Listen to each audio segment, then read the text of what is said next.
नमस्कार, मेरा नाम है साक्षी भारद्वाज और आप देख रहे हैं TV9 भारतवर्ष का डिजिटल प्लेटफॉर्म।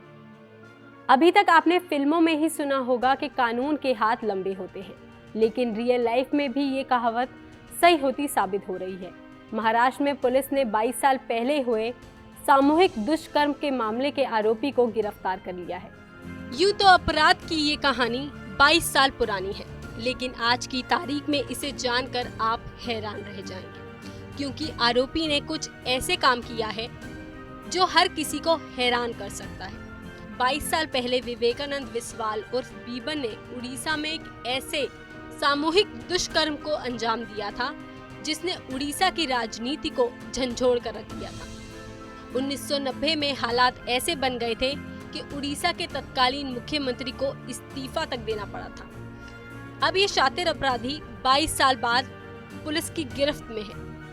उड़ीसा पुलिस ने इस आरोपी को महाराष्ट्र से गिरफ्तार किया है।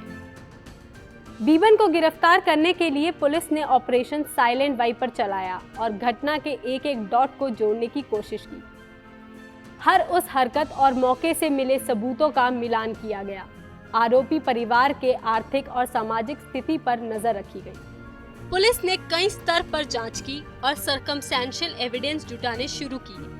पुलिस का शुरुआती शक इस बात से गहराया कि बीबन के परिवार की वास्तविक इनकम उनकी लाइफस्टाइल से मेल नहीं खा रही थी। पुलिस को यकीन हो गया कि इनके पास कहीं न कहीं से पैसा आ रहा है।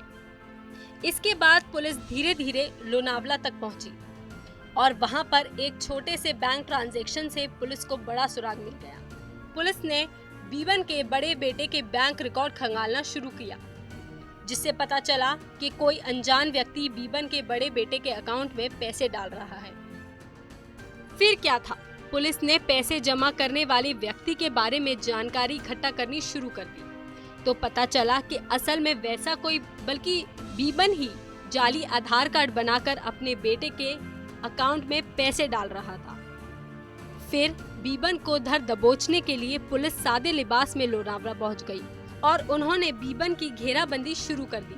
पकड़े जाने के बाद भी उसने कई घंटों तक पुलिस की टीम को गुमराह किया, लेकिन बाद में पुलिस ने उसे गिरफ्तार कर लिया।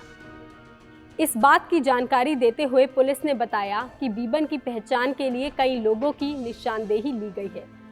पुलिस ने ये भी बताया कि वो फोटो लेने में बेहद हिचकिचाता था और 2 बार उसने अपना पूरा हुलिया भी बदल लिया था। वो कभी तो अपनी दाढ़ी बढ़ा लेता था और कभी उसे काट लेता था। इसी वजह से उसको पहचानना बहुत मुश्किल था। बता दे, बीबन 1990 में एक IFS अधिकारी की पत्नी से हुए सामूहिक दुष्कर्म का मुख्य आरोपी था। उसने कटक से भुवनेश्वर जा रही IFS की अधिकारी की पत्नी की गाड़ी रोककर 2 और लोगों के साथ मिलकर उसका सामूहिक दुष्कर्म किया था।